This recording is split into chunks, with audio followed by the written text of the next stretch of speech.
요즘 세상, 우리 모두는 보이지 않는 거인들과 싸우고 있습니다. 두려움은 더 빠르게, 더 크게, 더 자주 우리를 압도하죠. 하지만 언제나 소수의 용기는 다수가 떠난 자리에 남습니다. 두려움 때문에 떠나는 사람들 속에서 단 한 명의 갈렙은 말합니다. 우리는 능히 이길 수 있다. 조직에서도, 가정에서도, 교회에서도 솔직한 용기는 언제나 희귀합니다. 그리고 진짜 리더는 가장 먼저가 아니라 가장 마지막을 선택하죠.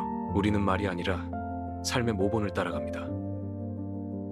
좋은 모본은 조용히, 그러나 강하게 다음 세대를 밝힙니다. 용기는 두려움이 없는 게 아니라 두려움보다 더 큰 진실을 붙잡는 것입니다. 그렇다면 우리는 오늘 어떤 사람을 바라보며 살아가고 있을까요? 그리고 우리의 삶은 오늘 누구에게 모본이 되고 있을까요? 한 주간의 교과 7분 안의 집, 말씀 요약과 생각할 거리까지 함께 담은 7zip 교과입니다. 자, 오늘도 함께 생각해 볼 질문 준비되셨나요?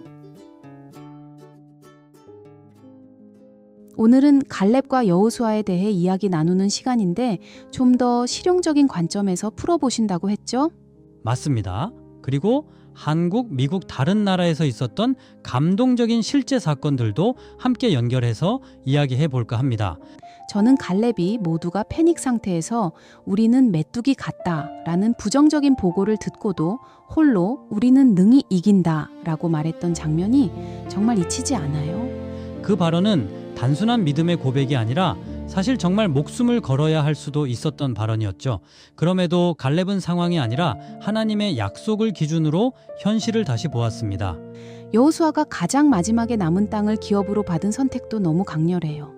요즘 시대에는 이런 지도자를 찾기 어렵죠. 그렇습니다. 여호수아는 좋은 자리가 아니라 하나님과 가까운 자리를 선택했어요.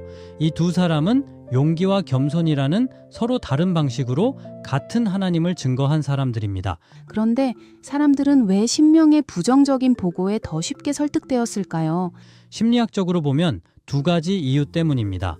하나는 동조 압력, conformity pressure이고 다른 하나는 인간의 뇌가 부정적인 정보에 더 강하게 반응한다는 점입니다. 그래서 적이 거인이 있다는 부정적인 자극이 대중을 더 빠르게 사로잡는 거죠. 요즘 직장이나 교회에서도 비슷한 것 같아요. 솔직한 의견을 내면 오히려 불이익을 받을 때가 있잖아요. 맞아요.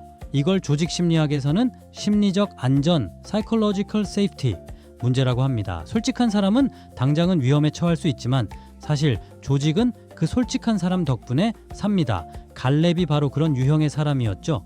여호수아는 또 다른 의미의 모범입니다. 권력이 커질수록 공감 능력이 약해진다는 연구도 있는데 그는 끝까지 공동체 중심이었어요. 네, 섬기는 리더십, servant leadership의 전형이죠. 리더십은 앞에 서는 능력이 아니라 가장 낮은 자리, 즉 마지막에 설 수 있는 용기입니다. 혹시 이런 갈렙과 여호수아의 모습이 현대에서도 실제로 있었을까요? 그럼요. 제가 오늘은 한국, 미국 그리고 호주에서 있었던 이야기를 가져왔습니다. 첫 번째는 한국 이야기입니다. 세월호 참사 당시 전국에서 이름도 알려지지 않은 수많은 시민이 한 달 넘게 팽목항에서 유가족들을 위해 밥을 하고 빨래를 하며 난방까지 챙겼습니다. 빛나는 자리도 보상도 없었지만 가장 아픈 자리를 선택한 겸손한 행동이었죠. 여호수아가 남은 자리를 선택한 장면과 닮았습니다. 그때 누구의 명령도 아니었는데 사람들이 스스로 모였다는 것이 참 기억에 남습니다. 두 번째는 미국에서 있었던 일입니다. 2020년 캘리포니아 산불 때 모두가 탈출하는 길에서 미 해군 장교인 사라 라프티는 반대 방향으로 차를 돌렸습니다. 불길에 갇혀 있던 200명을 구하기 위해서였죠. 대부분이 도망갈 때 혼자 다른 선택을 한 사람, 완전히 갈렙과 같은 구조입니다. 정말 소수자의 용기네요. 마지막으로 호주 이야기입니다. 큰 산불이 났을 때 아이들이 용돈을 모아 응급 키트를 만들고 화상을 입은 동물들을 직접 구출했습니다. 이는 다음 세대로 흘러가는 모범의 힘을 보여줍니다. 아이들의 행동이 오히려 어른들을 깨우는 순간이었던 것 같습니다. 이제 이 이야기들을 우리의 삶에 적용해 봅시다. 내 인생의 거인은 무엇인가? 두려움, 미래에 대한 불안, 직장에서의 압박감, 건강 문제. 우리는 거인을 볼 수도 있고 하나님의 약속을 볼 수도 있습니다. 나는 좋은 자리보다 의미 있는 자리를 선택하는가? 급여 명예 인정보다 하나님과 가까운 자리, 사람을 살리는 자리를 선택할 수 있는가? 나는 누구에게 어떤 모범이 되고 있는가? 자녀는 말보다 부모의 반응을 배웁니다. 직원들은 상사의 태도를 담습니다. 모범은 의도적으로 만드는 것이 아니라 삶에서 자연스럽게 흘러갑니다. 결국 오늘 이야기의 핵심은 이것인 것 같습니다. 나는 누구를 바라보고 있고 나는 누구에게 어떤 흔적을 남기고 있는가? 맞습니다. 갈렙의 용기, 여호수아의 겸손, 그리고 아래로 흘러가는 모범의 힘. 오늘도 누군가에게 따라가도 괜찮은 한 사람이 되시기를 축복합니다.